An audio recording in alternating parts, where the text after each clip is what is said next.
Peternell prospecting. A little Highbanker that I kind of created.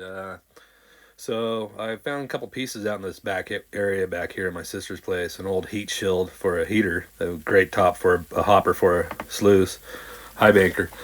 Started putting the frame together. Getting a couple things up to this point. See if I could, build something solid because the area we're going, there's a lot of gold, and I figure a Highbanker might be able to run through it pretty quickly. So I've got a little video coming up. So I started working on a hopper. Tore a couple of pieces apart already. Found it was a heat shield that I'm using for an old heater. Got the screens, different setup. So just wanted to kind of see where I didn't record any other steps up to this point, but wanted to kind of show you where I'm at and what I've got going on, and a few of the next steps as I get closer here. Well, I've got the 3/8 screen added in there, locked in there. I can change it at any time. There's a couple screws at the bottom, pops it off, allows me to get to the pan end of the screen. I put a 1/4-inch screen on top of this to refine even more. So this has actually been a really fun little project of putting it together. Can't wait to try this out there. Okay, so getting in, got the rest of it kind of built, the screen in place, shoot the rocks off at the end. Got the lower can made.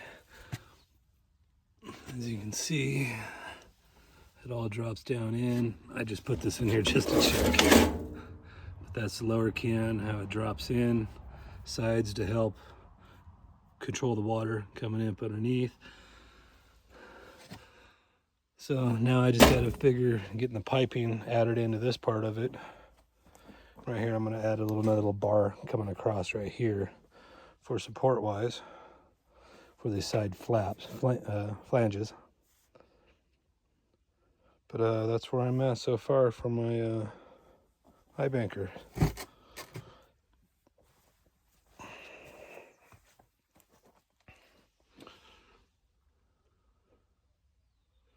This is not the frame I'm going to be using. I think I got another idea for a frame, but this was a good temporary kind of solid spot for testing, I guess.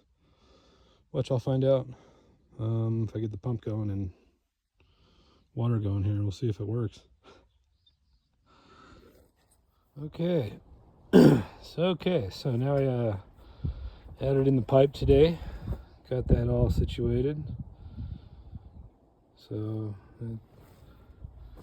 I may have to add on to it. I bought just the one length, but I plan on having it kind of spray out the tip right here, spraying out the at the side. Put some sideways jets to help spray it down as well. I just want to have so many holes. I just need to know. I need to do some little calculations and drill the hole still. So that's what I want to make sure I get enough water pressure. I don't want to dribble out the thing, and I don't want to harm my pump either. So I make sure I have enough holes in this thing to get it to pump through. I set it up so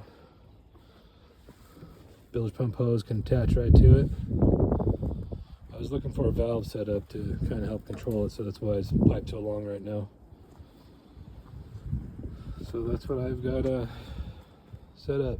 And I got another idea for this bottom box, the catch box right there. Since it's kind of in a stationary position, I want it to be a little more able to adjust with the angle. So I'm going to add basically a 12-inch hinge across that right there, and so it allows that to stay pivoting all the way down.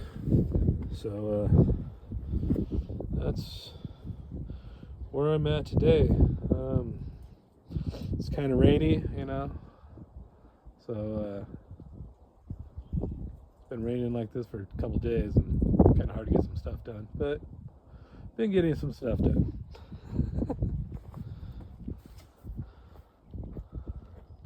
Can't wait to try this out. So back down here on the Greenhorn River, and we've got the sluice hooked up to a nice long pipe, 4700 GP, down there running on DeWalt batteries, and we're setting up the water. Pumping right into my hopper just right. Running right on through. Pretty almost positive it's gold. We're already seeing it right at the top.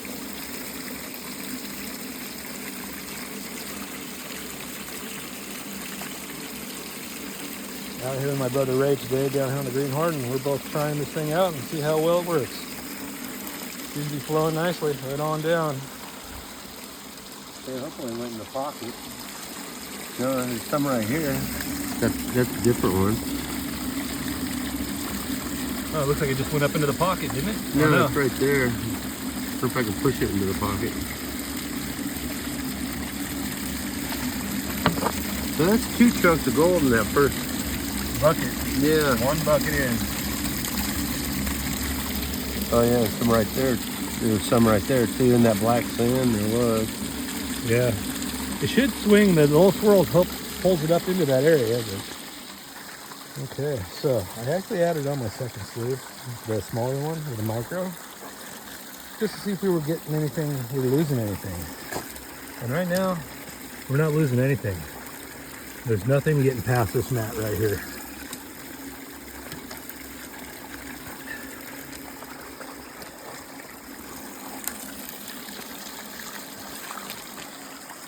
Coming right off that top part over there. Getting some good amounts going on.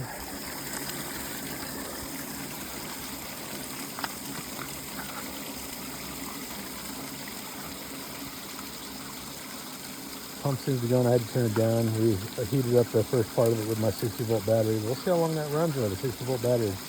We got the truck here with the inverter just in case, but we're running good.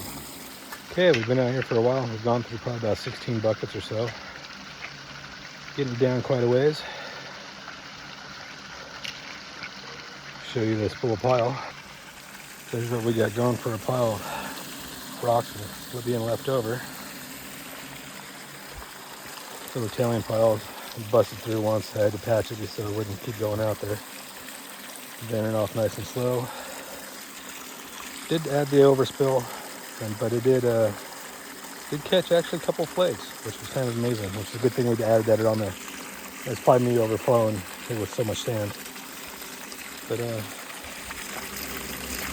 think I'm gonna add some minor moss to the top, try to create a gold little nugget catch. So it seems to be working. We're going on our second 60-volt battery, and going through. Ray, he's gone down a few levels up there. He's catching right along those levels, and we're moving right along. I'm just gonna do a test pan on that upper little bar right there. Little hole. Because the way it drops down in right there, and drops down over there. So at one point it had to be flowing good right there at the high point. So where everything was dropping before it pushed off each side. So a little drop zone right through there that he's gonna do a couple test pans on, see what it looks like. So a little bit after 1:30. We've gone through quite a bit of buckets today. And let's see what our sample pile looks like. Well, this is one whole thing to clean out. And that's been reduced down one more time inside of there. We went quite a few buckets from that one spot, and then we actually jumped back over to the other spot where I hit a lot last time. Ray did 1 pan out of it, and he had 6 huge flakes in there just that quick. So we're going back through again. Look at our pile. Cleanout pond has been filled a couple times. I've gone through it. Letting it clean through before I start adding another bucket in there. Well, we did find a little bit of gold out in this area. Not as much as we expected, but we did find some gold out in this area. So here's what we're showing. We're running through all of our cons that we ran through on the microfine dream mat. Broke it down into my other little sluice here. And we did get quite a bit. I mean, not quite a little over ½ gram or so out of it all. Not, like I said, not as much as we expected at all for as many loads as we did for that one little area. But it still turned out pretty good. I mean, it worked out really well. Learned that the hopper works really well, sheds rock off. Here's our total. Look at that little gold amount there, flakes. A lot of flood gold. We did find a little bit with mercury on it. But I hope you all had a good time watching. See you in the next video.